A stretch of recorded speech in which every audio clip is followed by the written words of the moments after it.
उपस्थित भएको छु। पहिला म प्रयोगशालाको परीक्षणबाट अपडेट गराउन चाहन्छु। आजसम्म कुल हाम्रो दुवै विधिबाट गरिएको परीक्षणको संख्या 51,367 पुगेको छ, जसमध्ये पीसीआर विधिबाट परीक्षण गरिएको संख्या 9,931 र आरडीटीबाट परीक्षण गरिएको संख्या 41,436 छ। गत 24 घण्टामा हामीले 2096 वटा थप परीक्षण गरेका छौं। त्यसैगरी विभिन्न प्रदेशको हामीलाई विवरणहरू प्राप्त भएको छ। प्रदेश नम्बर 1 मा आरडीटी विधिबाट गरिएको परीक्षणको संख्या 4,308 छ। प्रदेश नम्बर 2 मा 5,141 छ। बागमती प्रदेशमा 7,591 छ। त्यसैगरी गण्डकी प्रदेशमा 4,924, प्रदेश नम्बर 5 मा 3,326, कर्णाली प्रदेशमा 4,974 र सुदूरपश्चिम प्रदेशमा 11,172 वटा टेस्टहरू भएका छन् आरडीटी विधिबाट।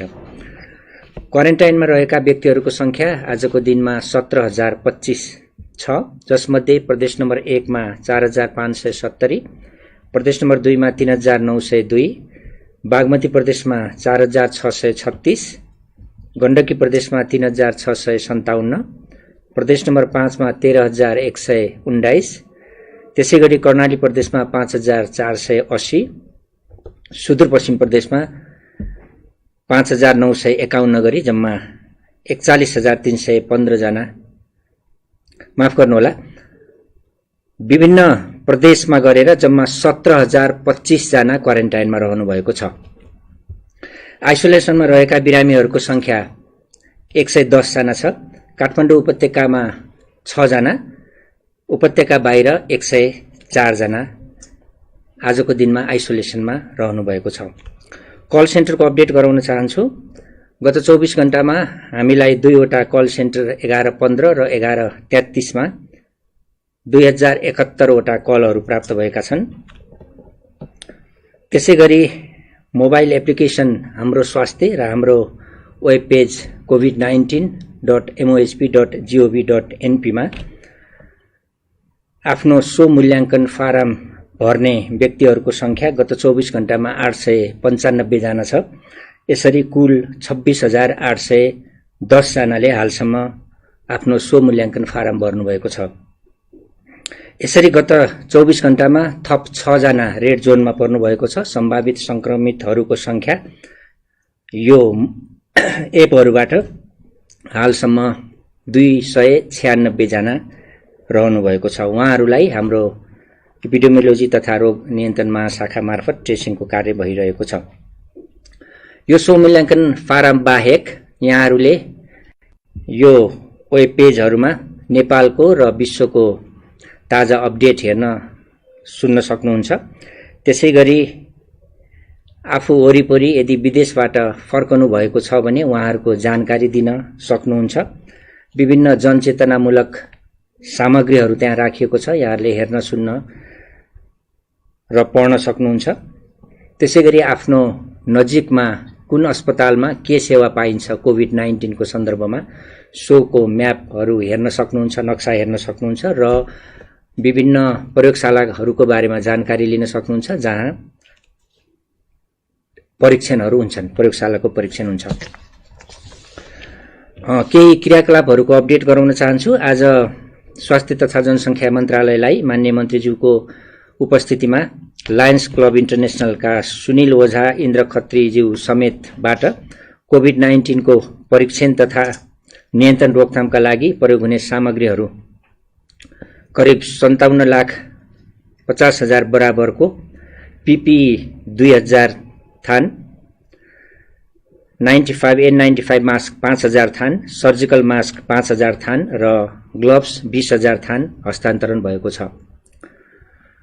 प्रदेश नम्बर 2 मा हाम्रो थप परीक्षण गर्ने विस्तार गर्ने काम भइरहेको छ। त्यसमा 8 वटै जिल्लाहरूमा करिब 1500 भन्दा बढी नमुना परीक्षण गर्ने हाम्रो लक्ष्यमा अहिले 1027 वटाको नमुना संकलन भइसकेको छ र परीक्षण भइरहेको अवस्था छ।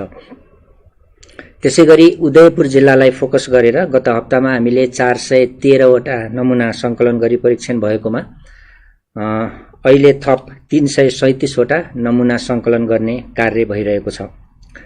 झापाको दमकमा एकजना संक्रमित भेटिएसँगै अस्ति हामी उहाँको वरिपरि रहेका व्यक्तिहरूमा 50 जना भन्दा बढीको नमुना संकलन कार्य भइरहेको छ। यसरी अब यो नमुनाको परीक्षण विस्तार गर्ने क्रममा हामीले प्रदेश नम्बर 5 मा आउँदो हप्ता यो हप्तामा नमुना संकलन गर्ने योजना राखेका छौं। संक्रमित व्यक्तिहरूको विवरण दिन चाहन्छु। आज नारायणी अस्पताल वीरगञ्जमा कोभिड-19 को उपचारमा रहेका रौतहटका 19 वर्षीय पुरुष 12औं दिनमा र अन्य 3 जना पुरुषहरू 15औं दिनमा निको भई अस्पतालबाट डिस्चार्ज हुनुभएको छ। यसरी थप 4 जनाको डिस्चार्ज सहित डिस्चार्ज हुनेको संख्या 16 पुगेको छ। हाल संक्रमितहरूको संख्या 51 छ। उहाँहरूको धनगढीमा 1 जना, वीरगञ्जमा 3 जना, भरतपुरमा 1 जना र विराटनगरमा 30 जना गरी 35 जनाको उपचार भइरहेको छ। सबैको स्वास्थ्य स्थिति सामान्य रहेको छ। आज मैले धेरै मिडियाहरूमा र व्यक्तिहरूले पनि हालसम्मको नेपालको स्थिति कस्तो छ, कुन चरणमा जाने के छ भनेर केही कुराहरू यो हाम्रो सार्क र दक्षिण एसियाको रिजनमा हाम्रो स्थिति के छ, हामीले के गरिरहेका छौं भनेर केही जानकारी दिन चाहन्छु। हामीले सुरुमा 4 वटा रणनीति अनुसार प्रवेशमा रोक लगाउने, जनचेतनाको कार्यक्रमहरू गर्ने, क्वारेन्टाइन र निगरानीको व्यवस्थापन गर्ने र बिरामीको व्यवस्थापन गर्ने भनेर 4 वटा रणनीति लिएर अगाडि बढेका थियौं। यो कोभिड-19 को संक्रमण फैलिएसँगै सुरुको अवस्थाको हाम्रो 4 वटा रणनीति थियो। गत महिनामा हामीले 60 को रणनीति मार्फत travel restriction, testing, tracing, tracking गर्ने, ट्रिटमेन्ट गर्ने र टुगेदर हामीले चाहिँ आवत जावत रोक्ने, लकडाउनको स्थिति, टेस्टिङको दायरा बढाउने, संक्रमित व्यक्तिहरूको फराकिलो दायरामा ट्रेसिङ गर्ने, संक्रमित व्यक्तिहरूको कहाँबाट जानु भएको छ त्यसको ट्र्याकिङ गर्ने र ट्रिटमेन्टको पक्षलाई मजबुत गराउने, त्यसैगरी सबै मिलेर सहकार्य गरेर यो कोभिडको महामारी जित्ने भनेर 6 वटा रणनीति लिएका थियौं। यो रणनीति मार्फत काम भइरहेको जानकारी गराउन चाहन्छु। दक्षिण पूर्वी एसियामा रहेका 11 वटा देशहरूमध्ये अहिले हामी भुटान 7 वटा संक्रमित भएर 0 मोर्टालिटीमा छ भने नेपाल दोस्रोमा 51 संक्रमित सहित 0 मोर्टालिटीमा छ। हाम्रो यो हिसाबले हेर्दाखेरि दक्षिण पूर्व एसियामा हामी भुटान पछि अहिले हाम्रो स्थिति सामान्य छ भन्न सकिन्छ। त्यसैगरी हामीले सार्कका मन्त्रीज्यूहरूसँग, सार्क रिजनका देशका मन्त्रीज्यूहरूसँग, सेरो रिजनका दक्षिण पूर्वी एसियाका मन्त्रीज्यूहरूसँग मन्त्री स्तरीय, राज्य मन्त्री स्तरीय छलफलहरू गरेका थियौं भर्चुअल मिटिङबाट। त्यसबाट पनि यहाँहरूलाई मैले जानकारी पनि गराएको थिएँ कि नेपालको स्थिति अन्य देशको तुलनामा सामान्य रहेको, ठिकै रहेको देखिन्छ। हाम्रा जुन अहिलेका रणनीतिहरू छन्, हाम्रो जुन अहिले संक्रमितको संख्याको कुरा छ र उहाँहरूको अवस्थाको कुरालाई हेरेर नेपाल ठिकै स्थितिमा रहेको देखिएको छ। त्यसैगरी टेस्टिङको कुरालाई लिँदाखेरि भुटान र मालदिप्सलाई छोड्ने हो भने नेपालको टेस्ट चाहिँ ठीक छ अन्य देशको तुलनामा भन्न सकिन्छ। त्यसैगरी हामीले सेरो रिजनमै दक्षिण पूर्वी एसियाको रिजनमा पहिलो पटक संक्रमित यहाँ भेटिएको थियो माघ 9 गते र अहिले 51 वटा पुगेको छ। तर धेरै जसोको संक्रमितहरूको लक्षण विहीन हुनुहुन्छ उहाँहरू, केहीको सामान्य लक्षण मात्र छ, जटिलता छैन, मृत्यु भएको छैन र निको भएर पनि 16 जना गइसकेको अवस्थालाई हेर्दाखेरि करिब 1/3 सन्चो भएर गइसकेको अवस्था छ। यो हिसाबमा पनि हामी चाहिँ संक्रमितको उपचारमा पनि सामान्य स्थितिमा रहेको देखाउँछ। त्यसैगरी अस्पतालको कुरा गर्दाखेरि हामीले काठमाडौँ उपत्यका बाहेकका धेरै जसो अस्पतालमा अहिले संक्रमितहरूको उपचार भइरहेको स्थिति छ। त्यसले गर्दाखेरि देशव्यापी रूपमा प्रदेशहरूमा पनि हाम्रो उपचारको स्थिति पनि सामान्य सुधार भएको देखिन्छ। त्यसैगरी हामीले विभिन्न कार्यविधिहरू बनाएर विभिन्न अस्पतालहरूलाई कोभिडको डेजिग्नेटेड हस्पिटलहरू भनेर आयात बिन्दुहरूमा विभिन्न सामानहरूको डिजइन्फेक्सन गर्ने काम गरेर पीपीईको युज सम्बन्धी कुरा, टेस्ट कसरी गर्ने भनेर विभिन्न कार्यविधि बनाएर गइरहेको हिसाबले पनि हामी चाहिँ यो काममा अलिकति व्यवस्थित तरिकाले गइरहेका छौं भनेर भन्न सक्छौं।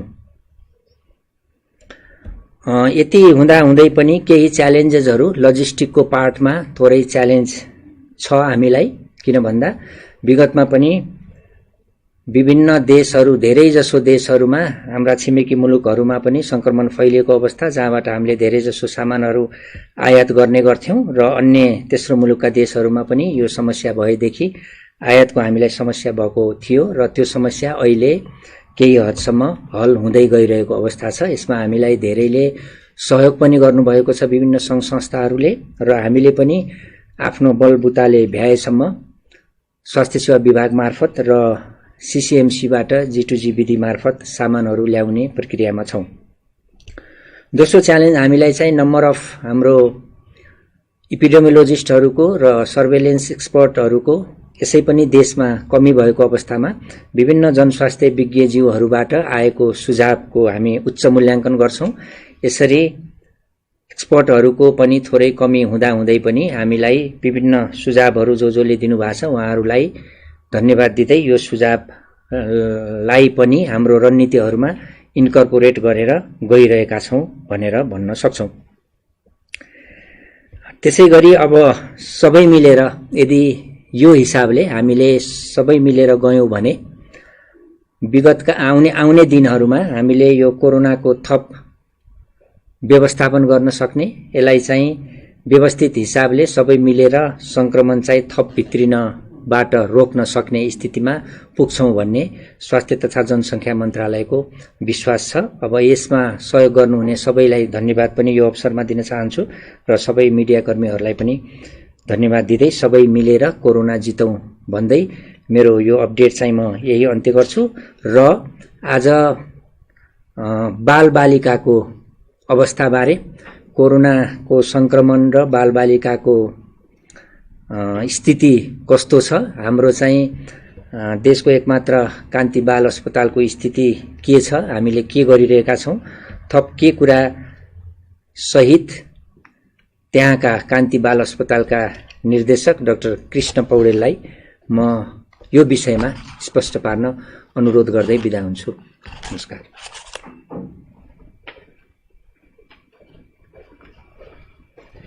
धन्यवाद। सम्पूर्ण दर्शकहरुमा नमस्कार। विश्व नै कोभिड-19 ले आक्रान्त भएको बेला बालबालिकाहरू अवश्य नै अछुत रहेका छैनन्, तर बालबालिकाका अभिभावकहरूका लागि सकारात्मक पनि छ। विश्वमा विशेष गरी चीन र अमेरिकामा गरिएका अध्ययनहरूले के देखाउँछ भने बालबालिकाहरूमा यो जोखिम कम भएको देखिएको छ। मित्र राष्ट्र चीनमा 82,000 चान्चुन संक्रमित हुँदा 2143 करिब 2.5% बालबालिकाहरू 18 वर्षभन्दा मुनिका बालबालिकाहरू संक्रमित थिए, जसमा जम्मा 112 जनालाई चाहिँ अक्सिजन चाहिने हाइपोक्सिया भन्छ भएको थियो भने जम्मा 13 जनालाई चाहिँ भेन्टिलेटर नै चाहिने अवस्था आएको थियो भने अमेरिकामा पनि 1.7% लाई चाहिँ कोभिड पोजिटिभ देखिएको छ, जुन जनसंख्याको अनुपातमा निकै कम हो। बालबालिकामा धेरै जसो चाहिँ लक्षण बिनाका, हामी असिम्प्टोमेटिक भन्छौं, अथवा हल्का लक्षणहरू भएको, माइल्ड सिम्पटम्स भएको बढी देखिएको छ। हाम्रो नेपालमा पनि 18 वर्षका 2 जनामा देखिँदा 18 वर्षभन्दा कम उमेरका 1 जना हाल वीरगञ्जमा उपचाररत हुनुहुन्छ। उहाँ पनि लक्षण बिनाको हुनुहुन्छ र उहाँको अवस्था स्टेबल भएको जानकारी हामीले पाएका छौं। विशेष गरी अध्ययनहरूले चाहिँ केटा बच्चामा अथवा मेल चाइल्डमा र 1 वर्षभन्दा मुनिका शिशुहरूमा चाहिँ अलि जोखिम उच्च हुने भन्ने देखिएको छ। कान्ति बाल अस्पतालको कुरा गर्नुपर्दा यो कान्ति बाल अस्पताल काठमाडौँको उत्तर काठमाडौँको चिकित्सा यो त्रिवी शिक्षण अस्पताल हब अन्तर्गत एउटा स्याटेलाइट अस्पतालको रूपमा रहेको छ।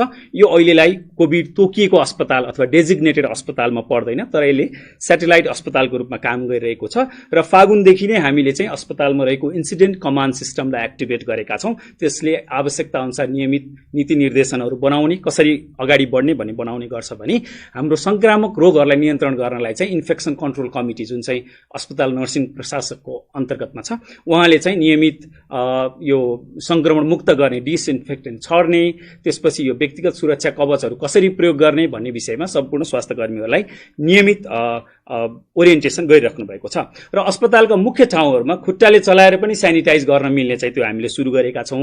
अस्पतालको मूलद्वारमा हात धुने स्टेसनसँगै चाहिँ ज्वरोलाई स्क्रिनिङ गर्ने, ज्वरो र श्वास प्रश्वासका बिरामीहरूलाई छुट्टै हेर्ने व्यवस्था मिलाइएको हुनाले उहाँहरूलाई त्यहाँदेखि नै सचेत गराउने र धेरैजसो बालबालिकामा अभिभावकबाट यो रोग सर्ने हुनाले यदि अभिभावकहरूलाई ज्वरो छ भने चाहिँ उहाँहरूलाई चाहिँ हामी सँगै रहेको त्रिवी शिक्षण अस्पतालमा पठाउने गरेका छौँ। त्यसैगरी अस्पतालमा कर्मचारीहरू बीचमा संक्रमण कम होस् भन्नका लागि जुन हातले लेख्ने रजिस्टर अथवा ल्याप्चे लगाउने सिस्टमलाई चाहिँ हामीले फेस रिडिङ, अनुहार हेर्ने चाहिँ बनाएका छौँ। यसले गर्दा संक्रमण फैलिन नदिन, जोखिम घटाउन हेल्प गर्छ र विश्व स्वास्थ्य संगठनको, नेपाल मेडिकल काउन्सिलको अथवा स्वास्थ्य मन्त्रालयको निर्देशिका बमोजिम व्यक्तिगत सुरक्षा सामग्रीहरू जहाँ जसलाई आवश्यक छ त्यो हिसाबले उपयुक्त प्रयोगमा जोड दिई चाहिँ हामीले उपलब्ध गराएको अवस्था छ। हालसम्म कान्तिबाल अस्पतालमा 16 जना बच्चाहरू जसले ज्वरो र श्वास प्रश्वास सम्बन्धी लक्षणहरू लिएर आउनुभयो, उहाँहरूको स्वाब PCR पठाएका थियौँ। उहाँहरू सबै नेगेटिभ आउनुभयो र सबैजना राम्रो भएर पनि जानुभयो। यसमध्ये कोही भेन्टिलेटरमा पुगेका बच्चाहरू पनि हुनुहुन्थ्यो र अहिले हाम्रो अस्पतालमा चाहिँ र्यापिड डायग्नोस्टिक टेस्टको चाहिँ सुविधा उपलब्ध छ र PCR पनि हामीले आवश्यकता अनुसार पठाइरहेका छौँ। अस्पतालका नियमित सेवाहरू विशेष गरी बहिरङ्ग सेवा चाहिँ हामीले बन्द राखेका छैनौँ। खोप क्लिनिक जहाँ हाम्रो राष्ट्रिय खोप कार्यक्रमको खोप हप्तामा 3 दिन चल्ने गर्छ, आइतबार, मंगलबार र बिहिबार, यो चाहिँ हामीले बन्द गरेका छैनौँ, चलाइरहेका छौँ। हाम्रो स्वास्थ्य कर्मीहरूले आवश्यक सुरक्षा प्रबन्ध गरी चाहिँ यो खोप दिइराख्नु भएको अवस्था छ र स्वास्थ्य मन्त्रालयको परिपत्र अनुसार देशैभरिका बालबालिकाले विभिन्न ठाउँहरूका खोप केन्द्रहरूमा पनि खोप पाउनुहुन्छ भन्ने हामीलाई हाम्रो अपेक्षा छ। किनभने हामी अझै पनि 1 वर्ष मुनिका बालबालिका, नवजात शिशु र 5 वर्षभन्दा मुनिका बालबालिकाको उच्च मृत्युदर हुने देशमा पर्छौं। अनि त्यसपछि हाम्रो अस्पतालमा क्यान्सर रोगको ओपीडी नियमित रूपमा चलिरहेको छ। त्यसमा दिवा सेवा पनि हुन्छ, डे केयर क्यान्सर सेन्टर भन्छ। त्यसपछि अहिले अपरजट नहुने शल्यक्रियाहरू, दाँतका जुन प्रोसिजरहरू चाहिँ अहिलेलाई हामीले स्थगित गरेका छौं, जुन मन्त्रालयको निर्देशन बमोजिम हो। अब मेरो चाहिँ विशेष अनुरोध अभिभावकहरूलाई छ।